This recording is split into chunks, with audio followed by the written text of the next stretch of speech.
अल्हम्दुलिल्लाहि रब्बिल आलमीन वल आक़िबतु लिल मुत्तक़ीन वस्सलातु वस्सलामु अला सय्यिदिल मुरसलीन व अला आलिहि व अस्हाबिहि अजमईन अम्मा बअद फ़अऊज़ु बिल्लाहि मिनश शैतानिर रजीम बिस्मिल्लाहिर रहमानिर रहीम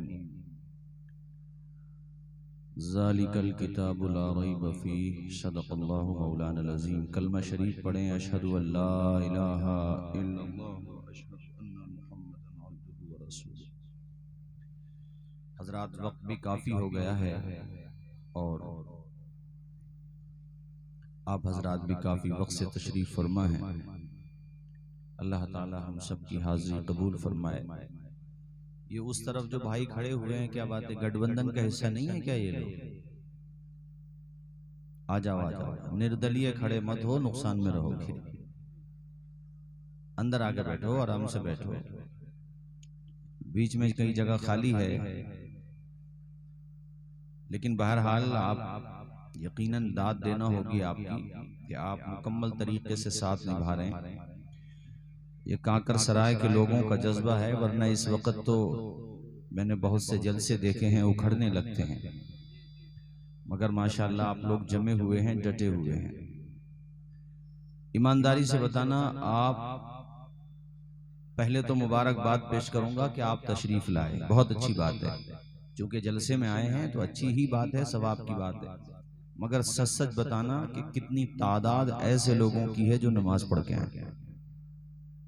ईमानदारी से हाथ मत उठाओ, चूंकि फिर उनकी बेइज्जती होगी जो नहीं पढ़ के आए होंगे। खुद अपना मुहासबा कर लो। ये हंसने की नहीं, रोने की बात है। ये मुस्तहब है और नमाज फर्ज है। नमाज पढ़े बगैर अगर जलसे सुनोगे तो बताओ कैसे कबूल होंगे जलसे, और क्या असर पड़ेगा? कितने नारे लगा लो और कितनी जोर जोर से आप बोल लो, कुछ भी हासिल नहीं होगा अगर आप नमाज पढ़ के नहीं आएंगे। तो मेरा पैगाम तकरीर के शुरू में यह है कि यहाँ से जाइए और जाकर के ईशा की नमाज पढ़िए, उसके बाद आराम कीजिए और फिर फज्र की नमाज पढ़िए। अगर ये सवाब बचाना चाहते हो जो लेकर के जाओ, वरना मेरे साथियों कितना ही हम आपको समझा लें, स्टेज की तरफ से हम कितनी कोशिश कर लें, हमारे नाजिम हजरात, हमारे खुतबा हजरात, हमारे नातखों हजरात, लेकिन जब तक अमल और हुस्ने किरदार पैदा नहीं होगा तो आप किसी पार्टी को 85% नहीं 100% भी वोट कर दीजिए, हालात नहीं बदलेंगे। हालात तभी बदलेंगे जब आप बदलेंगे। उससे पहले हालात, ऊंचा बोलिए, उससे पहले हालात, हाँ ये बात दिमाग में बिठा लो आप। हालात बदलने के लिए खुद का बदलना जरूरी है। और ये ऐसा नहीं है कि मैं जज्बात में कह रहा हूं, नहीं, ये कुरान में अल्लाह ने कहा है। अल्लाह पाक फरमाता, इन्नल्लाहा ला युगय्यिरु मा बिक़ौमिन हत्ता युगय्यिरु मा बि अनफुसिहिम। यानी अल्लाह ताला उसी कौम के हालात बदलता है जो खुद बदलने का इरादा करे। हमारे वहां तो अभी भी वही हालात हैं। फजर में भी मस्जिदें खाली, जोहर में भी पता नहीं, असर का पता नहीं, मगरिब का पता नहीं, सिर्फ नान गोश्त के मुसलमान हैं सिर्फ। इसके अलावा नामो नमूद और अपना नाम ऊंचा हो। वरना मेरे साथियों मैं आपको बताऊं, हक वाले तो यार 313 भी थे तो झंडा अपने ही लहरा के आए थे। बताओ, ईमानदारी की बात है कि नहीं? और किसी भी जंग का रिजल्ट ये देखकर नहीं समझा जाता कि उसमें शहीद कौन हुए, बल्कि ये देख के समझा जाता कि उसमें नजरिया किसका जीता है। आप देखो, करबला में वो 22,000 थे और ये 72 या 82 थे। मगर ईमानदारी से बताओ, है किसी में हिम्मत जो ये कह दे कि यजीद जीत गया? किसी में नहीं। सब ये कहेंगे यजीद उन्हें शहीद करने के बाद भी हार गया, इसलिए कि यजीद का नजरिया हार गया। बोलिए, बात सही है कि नहीं? यजीद का नजरिया हार गया। और इमाम आली मकाम ने साबित कर दिया कि तुम अगरचे थोड़े ही क्यों ना हो, मगर देखो मेरी जिंदगी देखो, मैंने तलवारों की झनकार में, नेज़ों की बौछार में, यजीदियों की अलगार में भी सजदा नहीं छोड़ा, नमाज नहीं छोड़ी। तुम इसे पकड़े रहो, इंशाअल्लाह कामयाबी तुम्हारा मुकद्दर बन जाएगी। ये बताना चाह रहा हूं मैं आप लोगों को। अब ये माशाअल्लाह 8 बच्चे हाफिज हुए, कारी यूनुस साहब और उनके स्टाफ, हमारे कादरिया के साथी भी बैठे हुए हैं माशाल्लाह, एक हमारे भाई, यहाँ के स्टाफ की भी तारीफ करेंगे। ये 8 हाफिज हुए हैं, ये पढ़ाएंगे 800 को। अरे कहाँ चले गए थे तुम? नाश्ते पे टाइम कहाँ? बाहर से। चलिए तकरीर के बाद तुम्हारे 2-3 शेर होंगे। ये जो है 8 बच्चे पढ़ाएंगे 800 को, और 800 पढ़ाएंगे 8000 को, और 8000 पढ़ाएंगे 16000 को। ऐसे ही आप अमाउंट करते चले जाओ, और ये सवाब जितना इन्हें मिलेगा ना, इनसे मोहब्बत करने वालों को भी तो कुछ ना कुछ जरूर मिलेगा। आप तो सो के उठते भी नहीं होंगे सुबह में उस वक्त जब ये बच्चे और इनके असातिज़ा उठ जाते हैं और सबक याद कराते हैं, फजर की आजान से पहले उठ जाते हैं। कभी सोचा करो मदरसों की खिदमत के बारे में कि यहाँ पे पढ़ने वाले तलबा कितनी मेहनत करते हैं। हालांकि पूरी बस्ती के लोग यकीनन मोहब्बत करने वाले ही होते हैं हर जगह, मगर कुछ लोग होते हैं जो मदारिस के खिलाफ साजिशें करते हैं। तो उनसे मैं पूछना चाहता हूँ कि ये बताओ ठंडे दिमाग से सोच के कि तुम दीन के लिए क्या कर रहे हो। ये बच्चे तो जितना कर रहे हैं बहुत कर रहे हैं। मुझे पता है कांकर सराय में पहले ही से पता है कि यहाँ पे दावत वलीमे की हो या शादी की हो, पहले मेहमान आने रसूल को बुलाया जाता है और पहली महफिल में इन्हीं को बिठाया जाता है, इन्हें खिलाया जाता है, और इनके कदम जहां जाते हैं साथियों वहां खाने कम नहीं होते हैं, आसमान से बरकतों का नुज़ूल हो जाता है। हाँ, ये मैं आपको सही बता रहा हूँ। जहां ये जाएंगे वहां बरकत जाएगी, रहमत जाएगी, अल्लाह का करम जाएगा। और ये तहज्जुद भी पढ़ते हैं बहुत से मदरसों में। बेटा बैठ जाओ, क्या बात है आप हजरात? तो मैं ये अर्ज कर रहा हूं कि जहां ये जाएंगे वहां बरकत भी जाएगी, चूंकि ये नमाजी होते हैं। एक एक आयत को कितनी कितनी मर्तबा याद करते हैं, तब जाकर के वो आयत जहन में आती है। सोचिए जरा, ऐ मोमिनो खुदा की इबादत नमाज है, मकबूल बारगाह रिसालत नमाज है। दुनिया में काम आएगी दुनिया की दौलतें, उक़बा में काम आए वो दौलत नमाज है। गुमराहियों से शर से बचाती है ए खलील, रखती है आफियत में वो कुव्वत नमाज है। अल्लाह अल्लाह, नमाज पढ़ने से चेहरे पे नूर आता है, रोजी में बरकत होती है, बदन में ताकत होती है। ऐ लोगो, तुम 5 वक्त नमाज अदा किया करो, जलसे भी सुना करो, मगर जलसे सुनने से पहले नमाज के पाबंद बन जाओ, और जलसे सुनने के बाद और ज्यादा पाबंद बन जाओ। अगर पहले 5 वक्त पढ़ते थे, जलसा सुनने गए तो उसका असर लेकर के ये आओ कि अब तहज्जुद के सजदे भी अदा करने लगो। भाई तभी तो गांव वाले कहेंगे कि जलसे का फायदा हुआ, तभी तो कहेंगे कि भाई जलसा हुआ था कांकर सराय में हातिमुल उलूम में अल्हम्दुलिल्लाह। तो उसका असर इतना पड़ा कि जो झटके की नमाज पढ़ते थे, कभी कभी नमाज पढ़ते थे, अब वो रोजाना पाबंदी के साथ 5 टाइम की नमाज पढ़ते हैं। और जो 5 वक्त नमाज पढ़ते थे, अब वो तहज्जुद की नमाज भी पढ़ते हैं। सुभान अल्लाह, जरा हाथ उठा के बोलो एक मर्तबा सुभान अल्लाह। मिशकात शरीफ पेज नंबर 57 की सतर 26-27 की हदीस पाक, अन अबी हुरैरा क़ाल समिअतु रसूलल्लाह सल्लल्लाहु तआला अलैहि वसल्लम यक़ूल अरायतुम लौ अन्न नहरन बिबाबि अहदिकुम यग़तसिलु फीहि कुल्ल यौमिन खम्सा हल यबक़ा मिन दरनिही शै? क़ालू ला यबक़ा मिन दरनिही शै। क़ाल फ़ज़ालिका मसलु सलवातिल खम्स यमहुल्लाहु बिहुन्नल ख़ताया। पूरा मजमा मेरे नबी की हदीस के नाम पे लब खोले, जरा झूम के जोर से बोले सुभान अल्लाह, सुभान अल्लाह। भाइयों नींद तो नहीं आ रही आप लोगों को? अरे बोलिए नींद तो नहीं आ रही है? जलसे में आए हो तो नमाजी बन के जाओ। कारी यूनुस साहब मुबारक हो, इतने वक्त तक जलसा सुनना। कांकर सराय वालों भूलूंगा नहीं तुम्हें, याद रखूंगा कि इतना वक्त होने के बावजूद भी आप मुझे छोड़ के नहीं गए। वरना मैंने बड़ी बड़ी कॉन्फ्रेंसेस देखी हैं, जब वक्त बहुत ज्यादा हो जाता है ना तो तबीयत बोझल हो जाती है, मगर तुमने बता दिया कि ये रिश्ता मोहब्बत कुछ इस तरह निभाओ, कुछ हम कदम बढ़ाएं कुछ तुम कदम बढ़ाओ। और तुमने पूरा साथ दिया, पूरा सपोर्ट किया, ठहरे हुए रुके हुए। अल्लाह तुम्हारी इज्जतों में बरकतें अता फरमाए। और तुम्हारा ताल्लुक तो अमरोहा से है। और ये कालों का शहर नहीं है, गोरों का शहर है, समझे? बड़े समझदार हो माशाअल्लाह। और ये ऐसा शहर है, ये तादाद तो बाद में बढ़ी है, ये तो भाई शाह विलायत का शहर है, ये तो शाह दरगाही का शहर है। अबे यहाँ तो बिच्छू नहीं काटता तो कोई कच्चू कैसे काट लेगा? अल्हम्दुलिल्लाह। मैं तो पूरे भारत में जाता हूँ, लोगों को जब बताता हूँ ना कि जिला अमरोहा से करीब संभल है, तो लोग मुझे बड़ी मोहब्बत से मिलते हैं, क्योंकि उन्हें पता है अमरोहा एक बहुत बड़ी सिटी और बहुत तारीखी शहर है। आप देखें, ये कम बड़ी बात समझ रहे हैं। एक मर्तबा तो मैं दरगाह पे गया तो मुझे बताया कि हजरत एक मर्तबा यहाँ कुछ साइंटिस्ट आए कारी साहब, और उन्हें न्यूज में पढ़ा था, कहीं वो वायरल हुई थी काफी खबर एबीपी न्यूज पे, बिच्छू वाली। तो वो आ गए, वो आकर के कहने लगे भी कुछ ना कुछ तो है, तुमने डंक निकाल दिए होंगे, कुछ सिखा दिया होगा, पिला दिया होगा। तो उनसे कहा कि तुम अपना लाओ, का वो तो लाए हैं, हम अपना तो का एक काम करो, उसी को चेक करके देखो।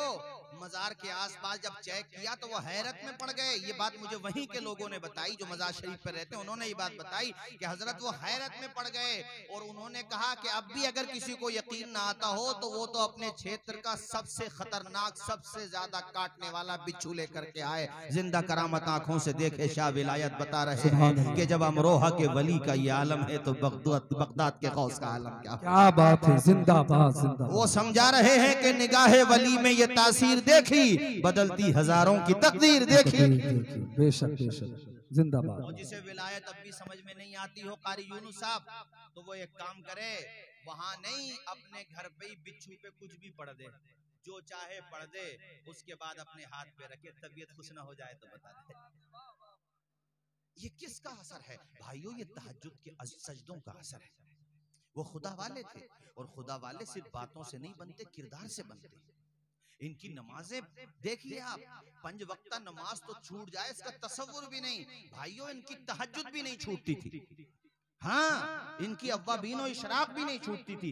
ये दिल्ली में महबूब इलाही का मजार सुना है आपने? देखा भी होगा, निजामुद्दीन महबूब इलाही। एक मर्तबा दिल्ली में बारिश नहीं पड़ी तो सब लोग गए उनके पास, तो हुजूर कहत पड़ गया, बारिश नहीं पड़ी, और बारिश नहीं पड़ने की वजह से फसलें हमारी खराब हो रही हैं। अच्छा मैं बोल रहा हूँ, जब माइक लगे होंगे तो चीखो क्यों भाई? आपके तो समझ में आ रहा नहीं? माइकों का यही तो फायदा है कि इसमें बगैर जोर लगाए भी बोला जा सकता है। ये फायदा है, अपने आराम से बोलते रहो, सब माशाल्लाह सुनते रहेंगे। देखो सब लोग समझ रहे हैं कि नहीं? बोलिए माशाल्लाह। हाँ, कभी कभी मजमे को बेदार करने के लिए भाई वॉल्यूम बढ़ाना पड़ता है, मगर आप बेदार हैं, अल्लाह ताला आपको दोनों जहान में आबाद रखे। तो उनके पास पहुंचे कि हजरत बारिश नहीं पड़ेगी तो कहत पड़ेगा कारी यूनुस साहब। तो उनसे कहा कि हुजूर दुआ कर दें। तो देखें, अब जरा देखें, उन्होंने अंदर से सामान में से एक वो दुपट्टा, बोसीदा दुपट्टा या उसका कुछ कपड़ा लेकर के आए, और देखो उसे हाथ पे रखा और कहा, या अल्लाह, ये मेरी माँ के दुपट्टे का कुछ हिस्सा है, मेरे मौला, मेरे परवरदिगार, तू मेरी माँ के तहज्जुद के सजदों के सदके में दिल्ली वालों पे पानी बरसा दे। सुभान अल्लाह। माएँ भी जब कनीज़ाने फातिमा जहरा होती हैं ना, तो बेटे महबूब इलाही होते हैं। और जब ये दुआ की तो उनकी आंखों से आंसू निकलने लगे, इधर आंखों से आंसू निकले, उधर आसमान, उधर बादलों से आंसू निकलने लगे, और इतना पानी बरसा कि वही दिल्ली वाले जो ये कह रहे थे कि पहले पानी नहीं बरस रहा था, वो कहते हैं अब इतना पानी बरसा कि उन्होंने कहा, हुजूर दुआ कीजिए वरना पूरी दिल्ली डूब जाएगी पानी में।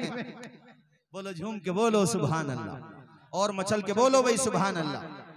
ये इबादत का असर होता है, ये खुदा वालों का असर होता है। इसलिए ऐसा काम करो जिससे दुनिया भी आबाद हो और आखिरत भी आबाद हो। दो जहां में काम आए जो हो, ऐसा कोई काम कीजिए। दो जहां में काम आए जो हो, ऐसा कोई काम कीजिए। दो जहां में काम आए जो, ऐसा कोई काम कीजिए। जिंदगी का एक एक पल मुस्तफा के नाम कीजिए। जिंदगी का एक एक पल, बोलो मुस्तफा के, आप भी याद कर लीजिए, मुस्तफा के मुस्तफा के। और ये हमारी माएँ बहनें भी बहुत देर से बैठी हैं, मैंने सोचा इसलिए मैंने वाकया सुनाया, चूंकि इन्हें भी कुछ न कुछ सुनाना चाहिए जिस पे ये अमल करें। देखो मेरी माओ बहनों बेटियों, महबूब इलाही की माँ का किरदार देखो, कैसी तहज्जुद गुजार औरत थी। ऐ मेरी माओ बेटियों, तुम भी यहाँ से जाओ तो घर पे जा करके एक निजाम बनाओ कि अब घर का नाश्ता बाद में बनेगा, फज्र के सजदे पहले अदा किए जाएंगे। अपने शौहरों से झगड़ा तो करती हो कि ये नहीं सिलवाया, ये कपड़े नहीं दिए, महंगाई का ये सामान नहीं दिया, या मेरे वहां पे शादी थी तो मेरी डिमांड पूरी नहीं की, वो बेचारा थका थकाया शाम को काम से आया है, वो कितना परेशान है, बजाय मोहब्बत के जुमले बोलने के तुमने अपनी फहरिस्त सामने रख दी उसके गरीब आदमी के। वो बेचारा क्या करेगा बताओ, डंडे नहीं फेरेगा तो क्या करेगा, वो गुस्से में आया है। अरे तो तुम डंडे मत फेरने लगना यार, मैं एक बात कह रहा हूँ, कभी उल्टा समझ जाओ। तो मेरी माँ बहनों, तुम उससे लड़ो तो सिर्फ अपने खर्चों के लिए नहीं, ठीक है अपनी जायज डिमांड करो, और शरीयत में भी ये है शौहरों तुम पे भी जरूरी है, जैसा खुद पहनते हो अपनी बीवी को भी पहनाओ, अच्छा खाते हो अपनी बीवी को भी अच्छा खिलाओ, उसकी अगर मिजाज के खिलाफ कोई बात भी पाओ तो मारो नहीं पीटो नहीं, उसे निभाने की कोशिश करो। और ये सोचो कि अगर एक दो खामी है तो 10-20 अच्छाइयां भी हैं, उसके रिश्ते को निभाओ। ये मियां बीवी का रिश्ता बड़ा अहम होता है, उसके रिश्तों को निभाओ, उससे प्यार करो, अपने बाप को, बेटे, अपने घर वालों को, अपने भाइयों को, अपनी माँ के प्यार को छोड़ करके बेटी तुम्हारे घर पे आई है, सास ससुर को भी चाहिए कि वो उसे बेटी की तरह सम्मान दे, और शौहर को यह चाहिए कि बीवी की तरह खूब मोहब्बत से, चूंकि तुम्हारी बीवी है तो जैसा हुक्म है वैसे ही सम्मान दो उसे, इतना प्यार दो कि वो अपने माँ बाप को भूल जाए, तुम्हारी मोहब्बत के चिराग उसके दिल में रोशन हो जाए। जब उसके माँ बाप उससे पूछे उसके मैके में कि बेटी बता तुझे प्यार मिलता है कि नहीं, तो वो बेटी फख्र से कहे कि मेरे माँ बाप तुम्हारी नेकियां काम आ गई और तुम्हारी दुआओं के सदके में अल्लाह ने मुझे बहुत अच्छा ससुराल दिया। बेशक सुभान अल्लाह, बहुत अच्छा हमने तो बना। दोनों के लिए बात बताई है, मगर हम ये कह रहे हैं मेरी बहनों, कभी तुम्हारा शौहर घर पे आए तो उससे ये भी तो कहो कि एक मर्तबा को तुम ईद और बकरीद पे कपड़े बनाओ या ना बनाओ, ये तो हम बर्दाश्त कर लेंगे, लेकिन फजर के वक्त में अगर सोते रहोगे तो नाश्ता नहीं मिलेगा और भरी हुई बाल्टी पानी के ऊपर डाली जाएगी। अब आवाज नहीं निकली बहुत सारे नौजवानों की, अब आवाज नहीं निकली बहुत सारे नौजवानों की। अरे तुम्हारे घर की भी औरतें हैं यहाँ पर, और ये इख्तियार माँ को तो और ज्यादा है, वो तो माँ है। माँ तो ये कहे कि सर्दियों में ठंडा पानी पड़ेगा और गर्मियों में गर्म पड़ेगा, और उसके बाद माँ कहे ये कि बेटो अगर नमाज नहीं पढ़ोगे तो नाश्ता तो दूर की बात है, तुम्हारी कनपटी पे यानी थप्पड़ भी लग सकते हैं। माँ है भाई, वो मार सकती है उसको इख्तियार। तो सहमत है कि नहीं इस बात से आप? अरे बोलो सहमत हैं? अब तुमसे भी कह रहा हूँ, बीवी से झगड़ा तो कर लेते हो छोटी छोटी बातों पे कि तरकारी में नमक ज्यादा हो गया तो भले आदमी ने गुस्से में, बताओ अफसोस और दुख की बात यह है कि हमारे मुसलमानों में बाज आदमी जहालत की वजह से 3 तलाकें दे बैठता है एक साथ, और इस जहालत ने मुसलमानों का कैसा मजाक उड़वाया, सुप्रीम कोर्ट उड़वाया। तुमने ऐसा ना किया होता तो ये मैटर कोर्ट में जाता क्यों? हालांकि हम भी समझते हैं कि साजिश का हिस्सा है, इतनी हमारे वहां तादाद नहीं है तलाक की, मगर फिर भी इस्तेमाल तो कर लिया उन्होंने। जब तुम ऐसा करते ही नहीं, अरे नॉलेज पहले हासिल करो। अब 3 तलाकें देके कारी यूनुस साहब के पास आया कि हुजूर वो गुस्से में निकल गई। अबे गुस्से में निकली या हंसी में निकली, निकल तो गई ना। कोई आदमी किसी को गोली मार दे बेचारा वो मर जाए, बाद में कहे यार गुस्से में मार दी, तो क्या कोर्ट ये कहेगा कि नहीं गुस्से में मार दी तो कोई बात नहीं, जब मार दी तो मार दी। 3 तलाक देके और फिर हजरत ने पूछा सही सही बता कितनी दी है तलाकें, तो कह रही है हजरत 2 का तो ध्यान है, तीसरी का पता नहीं चल लिया दिया कि नहीं। वो तो वहां पे थे कुछ लोग, उन्होंने बताया कि हजरत 3 नहीं, ये तो देते ही रहा जब तक सांस न टूटा। तब पोल खुली, अब क्या कहे, बात खुल गई, अब तो सच्ची बात जो थी। अब कब कह रहा, अब क्या हो भाई, कभी भी तलाक मत दो। कुरान में कहा गया दोनों में झगड़ा हो जाए तो एक हकम बन जाए बीवी की तरफ से और एक बन जाए शौहर की, यानी फैसल जज पंच कह लो, वो निपटाएं, जिस तरह से भी हो निपटाएं। तलाक जायज तो है मगर अब गजुल मुबाहात है, पसंदीदा चीज नहीं है तलाक। ये सिर्फ उस सूरत में है जबकि कोई चारे कार ना हो, कहीं से कहीं तक कोई रास्ता हो ही ना, तब भी सिर्फ एक तलाक है, पाकी के जमाने में बस। औरत का जब पाकी का पीरियड होता है तो उस जमाने में एक तलाक दे दो बस, और फिर उससे बात ही मत करो 3 महीने, यानी इद्दत का जो टाइम होता है उससे बात ही मत करो, वो निकाह से निकल जाएगी, बात खत्म। उसका फायदा क्या मिलेगा हजरत? फायदा ये मिलेगा, भले आदमी बाद में अगर अकल आई, उसे भी अकल आई, तुम्हें भी आई कि यार पता नहीं दूसरी कैसी हो, वो सोचे पता नहीं दूसरा कैसा हो, फिर दिमाग में आया तो हलाले वाली परेशानी नहीं पड़ेगी, दोबारा से आराम से निकाह हो जाएगा, ये फायदा मिलेगा। मगर इसमें कसूर थोड़ा सा हमारा भी है, हमने भी जलसों में नहीं बताई ये बातें, दोनों पब्लिक का भी है, पब्लिक भी काम की बातें नहीं पूछेगी। अरे घर में झगड़ा चल रहा था तो पहले पूछते कि हजरत मैं तलाक तो दे रहा हूँ मगर कोई ऐसा रास्ता है कि बाद में अगर मैं निकाह करने लगूं तो हलाले की दिक्कत नहीं आए, तो वो बताते ना, तुम्हें बताते। मगर 3 दे बेटा भला आदमी 3, ऐसा कभी मत करना। ये मैं समझा रहा हूँ सबको, जो मसला बता रहा हूँ, हालांकि ये मैंने तलाक हसन बताई है, इसके बाद तलाक हसन भी है, मगर मैं इसलिए दोनों नहीं बता रहा कि तलबुल कुल फौतुल कुल ना हो जाए, थोड़ा सबक याद कराओ ताकि वो याद हो जाए, ठीक है कि नहीं? बात बोलो जोर से जरा, ये मैं आपसे कह रहा हूं। तो तुम भी अपने घर में बीवियों पे भी कभी सख्ती करो, तो इस बुनियाद पर नहीं कि नमक ज्यादा हो गया आटे में, तरकारी में, कोई मिजाज शरीफ के बाद कोई खिलाफ बात उसने कह दी तो इतना भला आदमी गुस्से में, अरे कोई बात है तो उसको नॉर्मलाइज करना चाहिए, घर के हालात अच्छे करना चाहिए, घर तुम्हारा जन्नत का नमूना बने ऐसी कोशिश करना चाहिए। उनमें घर में आपस में है तो एक तरफ तेरी माँ है, एक तरफ तेरी बीवी है, दोनों को मैनेज तू ही तो करेगा, कोई सुप्रीम कोर्ट से जज साहब थोड़ी आएंगे, तुम्हें संभालना पड़ेगा। अपने दिमाग से उसको हैंडल करो कि कितने दिमाग से क्या करना, उसको सिचुएशन को हैंडल करने की कोशिश करो, जब करोगे तो हो जाएगा आसानी से।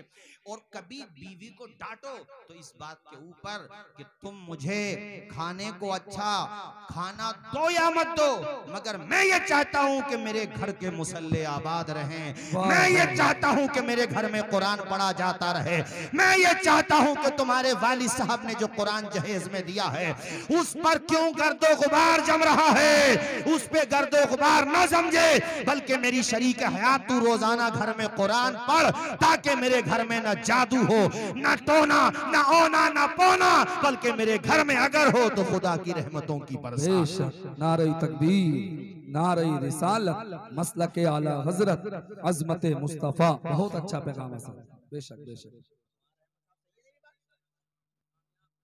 ये बात कहो अपनी बीवियों से, ठीक है कि नहीं? बात बोलो जरा, अरे जोर से बोलो, सो तो नहीं रहे हो आप लोग?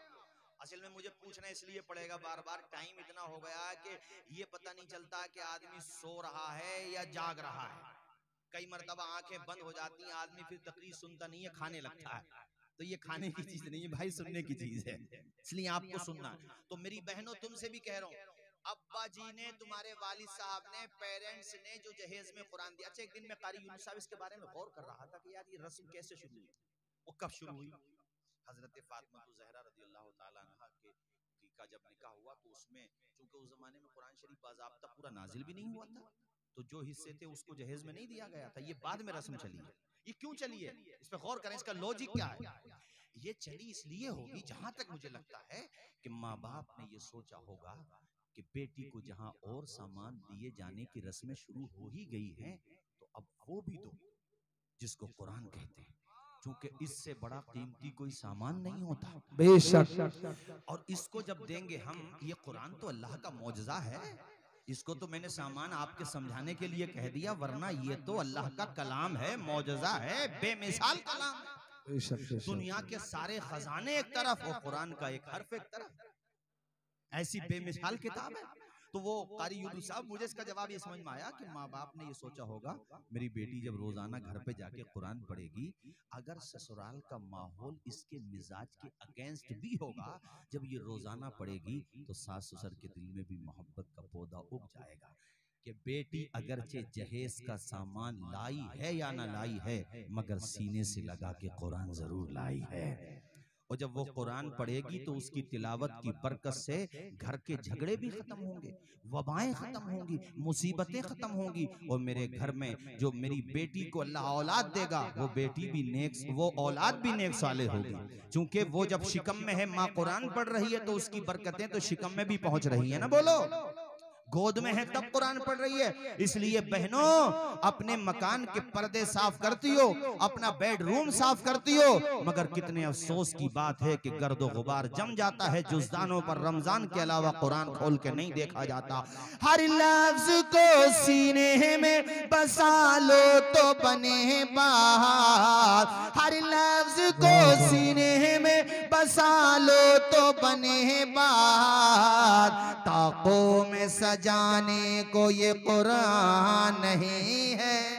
क्या बात है, वाह। मेरे साथ आप भी याद करके ले जाएं, पढ़ भी लें। ताकों में सजाने को ये कुरान नहीं है, ताकों में सजाने को ये कुरान नहीं है, कुरान नहीं है। और जब कुरान पढ़ेंगी हमारी माएँ बहनें बेटियां और हमारे बच्चे भी जब कुरान पढ़ेंगे तो फिर इंशाल्लाह ये शेर पढ़ेंगे, वो सीने पे हाथ मार के पढ़ेंगे, वो डंके की चोट पर पढ़ेंगे, वो दुनिया को बताएंगे हमने तो समंदर में भी रास्ते निकाले। वाह वाह वाह, बेशक।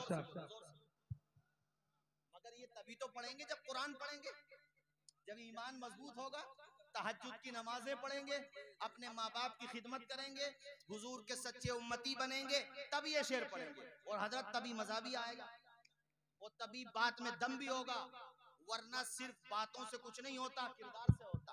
क्या शेर पढ़ेंगे, याद करके ले जाओ। हमने तो समंदर में भी रास्ते निकाले, हमने तो समंदर में भी रास्ते निकाले, यूं हमको मिटाना कोई आसान नहीं। वाह वाह, नारे तकबीर, नारे रिसालत, मसलक आला हजरत, ख्वाजा का हिंदुस्तान, काकर सराय के सुन्नी मुसलमान, अल्लामा मुफ्ती तौसीफ साहब क़िबला मिसबाही, जिंदाबाद जिंदाबाद। लोरियों की जगह ये सुनाया करो, गानों की जगह बच्चे रोया करें तो मोबाइल देख करके उनकी आइस पावर, आंखों की ताकत कमजोर न करो। ये तराने याद करके ले जाओ, बचपने से तुम्हारे बच्चों को याद हो जाएं। हमने पढ़े, मेरे साथ सब लोग पढ़े। हमने, अरे कुर्सी पे कोई भी बैठे, राजा तो मेरा ख्वाजा है। पढ़ो जोर से बोलो। हमने तो समंदर में भी रास्ते निकाले, हमने तो समंदर में भी रास्ते निकाले, यूं हमको मिटाना कोई आसान नहीं है। और याद रखो, जो मुसलमान है वो अपनी पेशानी सिर्फ और सिर्फ खुदा की बारगाह में झुकाता है। वो कट जाएगा, मर जाएगा, मगर कभी शिर्क नहीं करेगा। इसलिए तुम्हें कभी ये भी नहीं बोलना चाहिए कि हम बदनसीब हैं। यार, जिसके पास ईमान की दौलत है उसके मुंह से ही जुमला अच्छा लगता है कि मैं बदनसीब हूँ। जो दौलत अल्लाह ने तुझे दी है, ये दौलत तो अमेरिका के राष्ट्रपति के पास नहीं, तेरे पास तो ऐसी दौलत है कि अगर तू वाकई सच्चा मुसलमान है, रेवड़ी लगाता है, ठेली लगाता है, फल बेचता, सब्जी बेचता, पता अगर तेरा ईमान मजबूत है, कोई तुझसे कहे कि मैं 1 करोड़ रुपया दूंगा, तू गैरुल्लाह को सजदा कर ले, तो तू ये कहेगा पलट करके, मेरे भाई तू 1 करोड़ नहीं, पूरी दुनिया की संपत्ति मेरे कदमों में डाल दे, तब भी मैं खुदा के अलावा किसी को सजदा नहीं करूंगा। बोलो है कि नहीं? तो अब बता, तेरे सजदे के सामने दुनिया की दौलत क्या रहेगी? एक सजदा जिसे तू गिरा समझता है, 1000 सजदों से देता है आदमी को नजात। तू अपने ईमान का सौदा कर सकता? कभी नहीं कर सकता। कोई मुनाफिक होगा जो करेगा, कोई मोमिन तो कभी सौदा, आवाज आए कभी सौदा। तो ये शेर भी याद करके ले जाओ। सामान तिजारत मेरा ईमान नहीं है, सामान तिजारत मेरा ईमान नहीं है, हर दर पे झुके सर ये मेरी शान नहीं है, हर दर पे झुके सर ये मेरी शान नहीं है। और भाइयों, पहले भी आया हूँ इस प्रोग्राम में, इसमें तो नहीं आया हूँ, शायद उधर आया था। अच्छा, इसके अलावा और भी मैं कही दफा, कांकर सराय से तो मेरे दिल का रिश्ता है। क्या तुम्हारा नहीं है मेरे साथ? तो बोल क्यों नहीं रहे भले आदमियों? अरे है कि नहीं बोलो? बड़ा मजबूत रिश्ता है, दिल का रिश्ता है और बड़ा करीबी रिश्ता है। क्योंकि मैं यहाँ पर उस जमाने से तकरीर करने आता हूँ जब मैं शुरू में दूर जाया करता था, यानी शुरू के जमाने से ही हजरत कारी यूनुस साहब मेरे आने का सिलसिला है यहाँ पर। तो तुम्हारी मेहमान नवाजी और मोहब्बतों के हवाले से भी ये शेर है, क्योंकि तुम मेहमान नवाज कितने हो। इस शेर में सुनो, अल्लाह मेरे रिज़्क़ की बरकत ना चली जाए, अल्लाह मेरे रिज़्क़ की बरकत ना चली जाए, 2 रोज से घर में कोई मेहमान नहीं है। तो जरा हाथ उठा के एक मरतबा मुझे यकीन दिलाएं कि इंशाअल्लाह नमाज पढ़ेंगे। बोलिए इंशाअल्लाह। बस मैं यही पैगाम दे रहा हूं आप लोगों को कि नमाज से रिश्ता मजबूत करो। और अब तो वैसे भी रमजान शरीफ आ रहे हैं, तहज्जुद में भी रहना और नमाज तरावी में भी रहना। मैंने बाज को देखा, हट्टा गट्टा नौजवान है, न रोजा रख रहा न तहज्जुद पढ़ रहा और न तरावी पढ़ रहा, जबकि उसकी जगह बड़े बूढ़े नमाज पढ़ रहे हैं। ये इसको बोलने दो, इस साइड वाले को। अच्छा बोल रहा माशाल्लाह माइक आपका। हजरात तो तहज्जुद भी पढ़े, तरावी भी। क्या कहा मैंने? तहज्जुद और तरावी भी और रोजा भी रखें। अल्लाह अल्लाह, जब तुम रोजा रखोगे सुभान अल्लाह, चूंकि वो मुबारक महीना आने वाला है, लेकर रहमतों का सामान आ रहा है। हो मुबारक मोमिनो, रमजान आ रहा है। जब तुम रोजा रखोगे, सहरी करोगे, उसके बाद इशा की नमाज पढ़ने के बाद कुरान शरीफ पढ़ना। और जब मेरे साथियों वक्त गुजरता जाएगा, भूख और प्यास बढ़ती जाएगी, यहाँ तक के टाइम अफ्तार का आ जाएगा, तो अफ्तार से पहले बैठ जाया करना बिछा करके सामान, उस पे फल फ्रूट रख लिए, उस पे जो सामान होता अपने खाने पीने का वो रखो सामने। उस वक्त अल्लाह की रहमतें बड़ी मुस्कुराती हैं। अल्लाह पाक अपने फरिश्तों से कहता, देखो फरिश्तों, मेरे इस बंदे को देखो, दुनिया का कितना कितना प्यारा सामान रखा हुआ है, पीने के मशरूबात रखे हुए हैं, मगर फरिश्तों जब तक मेरी इजाजत का परवाना नहीं आ जाएगा, ये किसी भी चीज को हाथ नहीं लगाएगा।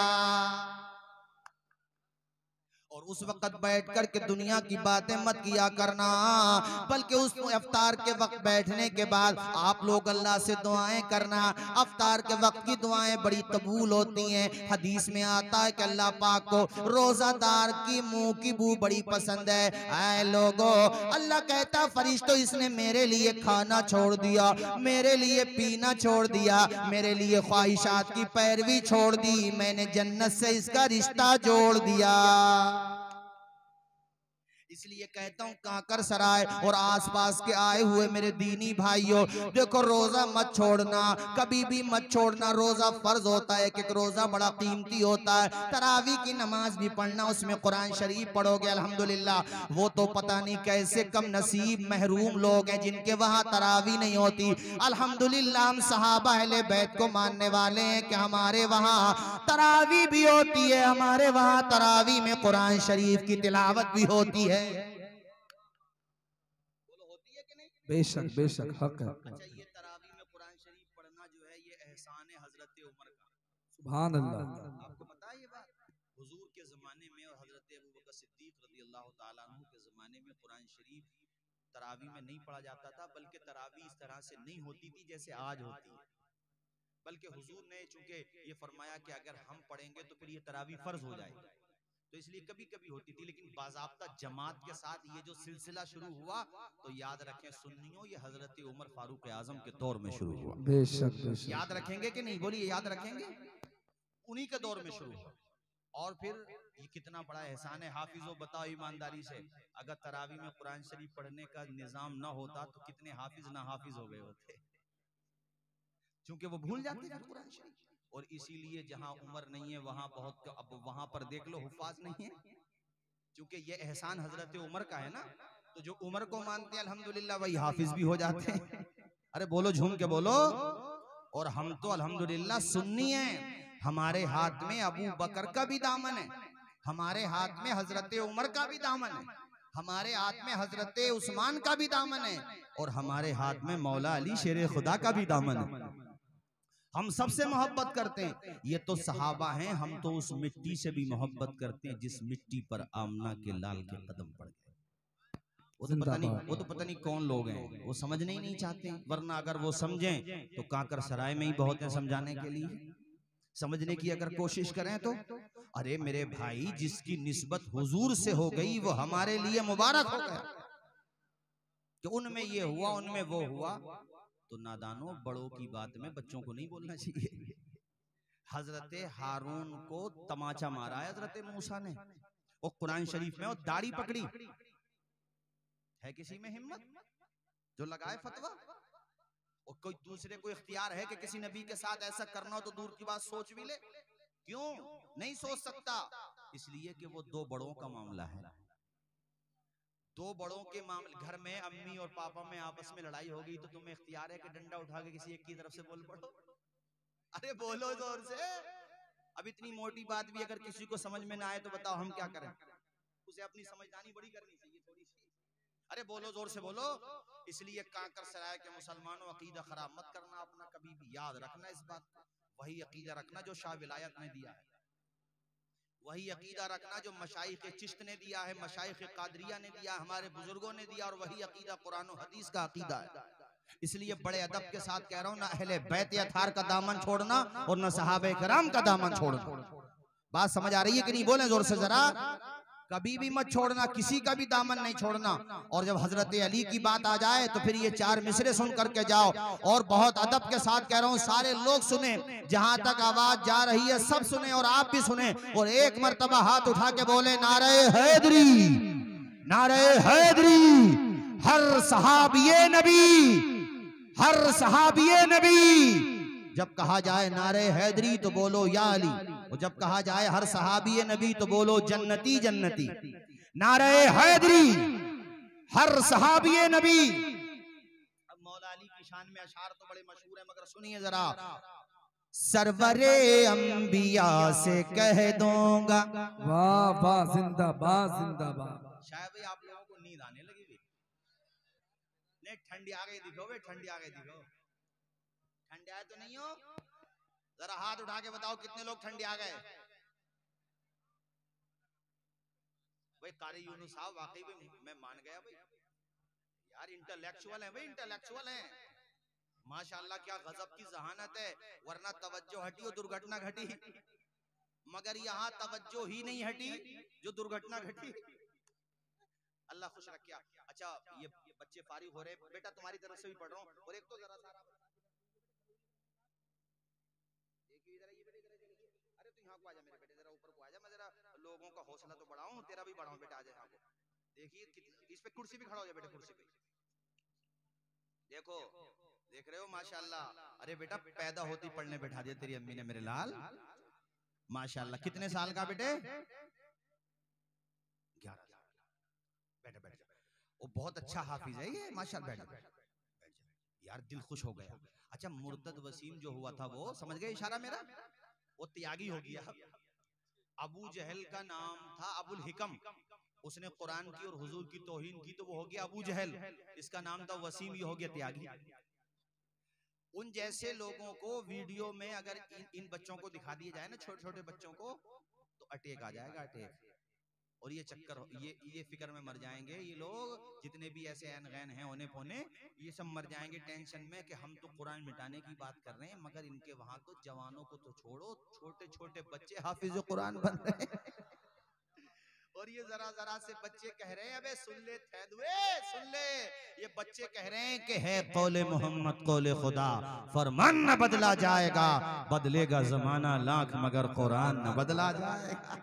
क्या बात है, वाह।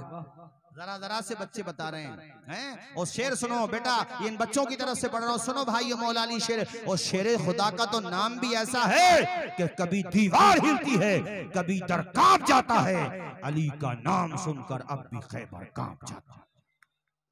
सरवरे अंबिया से कह दूंगा, जाके मैं मुस्तफा से कह दूंगा, सरवरे अंबिया से कह दूंगा, जाके मैं मुस्तफा से कह दूंगा, मुश्किलों सामने से हट जाओ, मुश्किलों सामने से हट जाओ, वरना मुश्किल कुशा से कह दूंगा। वाह वाह वाह, जिंदाबाद जिंदाबाद। आप भी आज ये मन बना के जाओ। मैंने तो कई बातें बता दी, तो नमाज पढ़ना है, तरावी पढ़ना है, कुरान शरीफ पढ़ना है, बात और सुनो। वो एक बात ये बता रहा हूँ आपको कि अल्लाह ने तुम्हें औलाद दी है तो अपने बेटों को हाफिजे कुरान भी बनाना है। अपने बेटों को जाहिल नहीं रखना है, बल्कि फाके कर लो, दूसरों से कर्जा ले लो, अपनी दुकान बेचना पड़े तो बेच दो, अपना मकान गिरवी रखना पड़े तो गिरवी रखो, मगर अपने बेटों के हाथों में कलम दे दो, उन्हें दीन की तालीम भी दो, दुनिया की तालीम भी दो। मेरे अगर दिल की आवाज पूछे तो मैं ये चाहता हूँ काकर सराय में हाफिजों की फहरिस्त भी रहे और वकीलों की लिस्ट भी रहे। हमारे शहर के अंदर, हमारे गांव के अंदर अल्लाह करे इतना इल्म फैले, इतना इल्म फैले कि हमारे यहाँ पर अल्हम्दुलिल्लाह सिर्फ मुरादाबाद कोर्ट के नहीं बल्कि हाई कोर्ट के वकील पैदा हो। जब वो वकील बनेंगे तो इंशाअल्लाह इसी गांव के जज भी बन जाएंगे। अपने वहां बच्चों पे पैसा मत उठाओ, फजूल पैसा मत उठाओ, उन्हें 1 लाख के 2 लाख के महंगे महंगे मोबाइल खरीद करके मत दो, बल्कि अपने बच्चों से ये कहो बेटा तुझे अपना भी नाम रोशन करना, अपने अब्बा का भी नाम रोशन करना है। और नाम रोशन दौलत से नहीं होता है बल्कि इल्म की मोहब्बत से होता है। जो पढ़ जाता है, लिख जाता है, काबिल बन जाता है, वो अधिकारी बने, एडवोकेट बने, पायलट बने, इंजीनियर बने। अल्लाह करे तुम्हारा बेटा हाफिज कुरान बने, आलिम दीन बने, इल्म के जिस शोबे में महारत हासिल करेगा तो बताओ उसके नाम के साथ ये आएगा कि नहीं आएगा? इसका विलेज क्या है, इसका गांव क्या है, इसका जिला क्या है? तो जब उसके रहने की जगह का तस्करा आएगा तो काकर सराय का तस्करा भी जरूर आएगा। बेशक बेशक, सुभान अल्लाह सुभान अल्लाह। आज तुम इरादा बना रहे हो कि नहीं बना रहे हो कि हमें अपने बच्चों को पढ़ाना है? तो जरा मुझे हाथ उठा के बताएं, इरादा है आप लोगों का? कितने लोगों का इरादा अपने बच्चों को पढ़ाना? भाई शारिक जरा इन लोगों को ले लो, जरा हाथ उठाओ, जरा एक मर्तबा हाथ उठाओ, हाथ उठाओ। पढ़ाओगे कि नहीं? बोलो इंशाअल्लाह पढ़ाओगे। अपने बच्चों के हाथों में कलम दोगे, अपने बच्चों को जाहिल तो नहीं रखोगे, अपने बच्चों को काबिल बनाओ, काबिल। दुनिया इल्म के आगे झुकती है, इल्म के आगे झुकती है मेरे भाई। अपने बच्चों को पढ़ाओ। एक बात बताओ, दुनिया जब तुम्हें जाहिल देखना चाहती है और तुम भी अपने बच्चों को जाहिल देखना चाहते हो तो तुम्हारे बच्चों का फ्यूचर कैसे रोशन होगा, ये समझाओ मुझे। दुनिया तो चाहती है कि तुम ना पढ़ो, तुम दूसरों की मजदूरियां करो, तुम दूसरों के जो है जूती चप्पल सीधे करो, तुम दूसरों के लिए बाजे बजाओ, तुम दूसरों की गुलामी करो। दुनिया तो यही चाहती है, तो क्या तुम भी यही चाहते हो? अरे तुमने परेशानियां उठाई लेकिन अपनी नस्लों को तो गुलाम बना करके न जाओ, उनके हाथों में कलम दे करके जाओ। अगर तुम भी अपने बच्चों के बारे में नहीं सोचोगे तो 7 समंदर पार से कोई तुम्हारे बच्चों के हाथों में कलम देने के लिए नहीं आएगा। अगर गरीब हो, मिडिल क्लास से हो तो भी दिल थोड़ा ना करो। तलब अगर सच्ची होती है ना, कश्तियां जब लहरों से टकराती हैं तो किनारों तक पहुंच ही जाती हैं।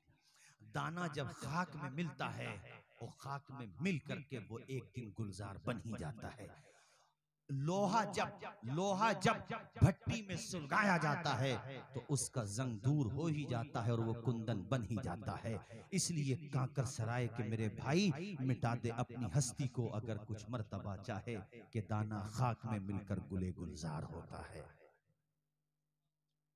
मौलाना यूनुस साहब, ये कोटा जो है राजस्थान में, वहाँ का एक दरमियानी फैमिली को बहुत मालदार नहीं थी उसकी फैमिली, शुएब लड़का, 2 साल पहले की बात है, लगभग 1-1.5 साल पहले की। नीट में उसने 720 नंबर लिए, यानी जितने मतलूबा नंबर थे, जितने नंबर चाहिए थे, वो सब नंबर लेकर के वो बच्चा आया। अब बताओ, न्यूज चैनल्स पर हमारे भारत के मीडिया में वो बच्चा छाया रहा। अब बताओ मुझे, वो जो बच्चा छाया रहा वो दौलत का कमाल था या नॉलेज का कमाल था? इल्म का कमाल था, 1 नंबर आया। अच्छा, नीट के इम्तिहान में बच्चा अगर कामयाब हो जाता है तो जाहिर है गवर्नमेंट की तरफ से स्कॉलरशिप मिलेगी, वो जिस डिपार्ट को चाहेगा चॉइस करेगा और फिर वो बेहतरीन नाम रोशन। अच्छा, उसकी फैमिली की मैं तारीफ करूंगा कि जब वो बच्चा सक्सेस हुआ और पूरे इंडिया में 1 नंबर आया। गौर करो भाई, अब इससे मेरे भारत का भी नाम रोशन और मेरी कौम का भी नाम रोशन हुआ। उसके बाद उसकी फैमिली, यानी वो बच्चा विद फैमिली अजमेर शरीफ गया, वहां पे लंगर किया उन्होंने। तो तुम ये क्यों जहन बना नहीं रहे हो कि जब उसका बेटा कामयाब हो सकता है तो मैं भी तो अपने बेटे का बाप हूं, मेरा बेटा क्यों कामयाब नहीं हो सकता? उसके लिए बेटों के गलत शौक पूरे न करो। मैं तुम्हारी औलाद का दुश्मन नहीं हूं, मगर बच्चों की अगर तरबियत सही नहीं करोगे तो ये बच्चे बजाय नाम रोशन करने के तुम्हारा नाम डुबो देंगे। ये बात याद रखो। जी जी। इन्हें ज्यादा प्यार भी मत दो, इन पे तुम्हारा खौफ भी रहना चाहिए कि अगर हम गलत वे में जाएंगे, इनलीगल वे में जाएंगे तो हमारे माँ बाप हम पे सख्ती करेंगे, अच्छा काम करेंगे तो हमारे माँ बाप हमें सम्मान देंगे। अपने बच्चों को पढ़ाओ, यही मकसद हातिमुल उलूम का, यही मकसद हमारे बिरादर गिरामी कारी यूनुस साहब कुबला का है। यही मकसद है हमारा, इसके अलावा कोई मकसद नहीं है यार। आप बच्चों को पढ़ाओ। इतने बड़े मजमे में, इस 1000 के करीब मजमे में अगर 2 बंदे भी ये मन बना के गए कि अब कुछ भी हो लेकिन अपने बच्चों के हाथों में कलम दूंगा, अपने बच्चों को किसी का गुलाम बनाकर नहीं जाऊंगा। और ये जरूरी नहीं है कि अमीर का बेटा ही पढ़ेगा, नहीं भाई, ये कोई जरूरी नहीं है कि राजा का बेटा ही राजा हो, बल्कि एक आम जनता का बेटा भी राजा बन सकता है अगर वो मेहनत कर ले। मैंने कई तकरीरों में मिसाल दी है एपीजे अब्दुल कलाम की। एपीजे अब्दुल कलाम को बहुत मालदार फैमिली से थोड़ी थे, पुअर फैमिली थी उनकी, बहुत गरीब थी। अब गरीब थे तभी तो अखबार बेचते थे, मगर लगन थी, मेहनत की। पढ़े तो बताओ अपने भारत के राष्ट्रपति बने थे कि नहीं बने थे? उनके राष्ट्रपति बनने के पीछे किसी पॉलिटिकल पार्टी का विजन या मेहनत नहीं थी, उनका अपना कमाल था। उन्होंने इंडिया के लिए मिसाइल बनाया। हमारे बच्चों को तो अपनी हिस्ट्री मालूम नहीं है, ये तो मोबाइलों पे गलाजतें देखते हैं, बस गाने देखते हैं। मेरे बच्चों, मेरी बात का बुरा मत मानो, मेरे दोस्तों, मेरे नौजवान भाइयों, अपनी जवानी को बर्बाद ना करो। तुम्हारे चेहरों पे देखो रौनक नहीं है आज। 15 से 25 साल तक के नौजवानों के चेहरे तुम देख लो, जो गुलाब की तरह खिला करते थे। पहले जमाने में जब इस उम्र के लोग होते थे, वो ओरिजिनल चीजें खाते थे, बुरी सोबतों से दूर रहते थे, अच्छी सोबत में बैठते थे, मठा पीते थे, प्योर देसी घी मिला करता था उन्हें, और प्योर सरसों का तेल होता था, और कोई बुरी सोबत नहीं होती थी। जिसको पकड़ लिया करते थे छुटता नहीं था वो। आज देख लो 25 साल से 15 साल, 15 साल से 25 साल तक के नौजवानों के चेहरे तुम देखो, लगता ही नहीं है कि ये जवानों के चेहरे, ऐसे लगता है जैसे गुलाब खिलने से पहले ही मुरझा गया है। क्यों मुरझाया? रीजन क्या है इसका? बताओ क्या रीजन है? पूरी पूरी रात जब तुम मोबाइल चलाओगे और दिन में सोओगे नहीं, रात में भी जागोगे और बुरी बुरी चीजें मोबाइलों पे देखोगे, तो ये मोबाइल फिर तुम्हें मोबाइल नहीं लगेगा, छोटा दज्जाल लगेगा, छोटा दज्जाल ये तुम्हें निकल गया है। इसलिए मैं मशवरे देता हूँ, शादी से पहले एंड्रॉइड मोबाइल मत खरीदो, वरना तबाह भी हो सकते हो। मैं एक मिसाल, मैं तुम्हें समझाने के लिए कह रहा हूँ, अपने नफ्स पर ज्यादा भरोसा ना करो। बड़े बड़े भरोसा करने वाले भी भटक जाते हैं मेरे साथ, इसलिए मशवरे दे रहा हूँ। मोबाइल भी इस्तेमाल करते हो तो उसमें नॉलेज की चीजें देखो, मालूमात की चीजें देखो।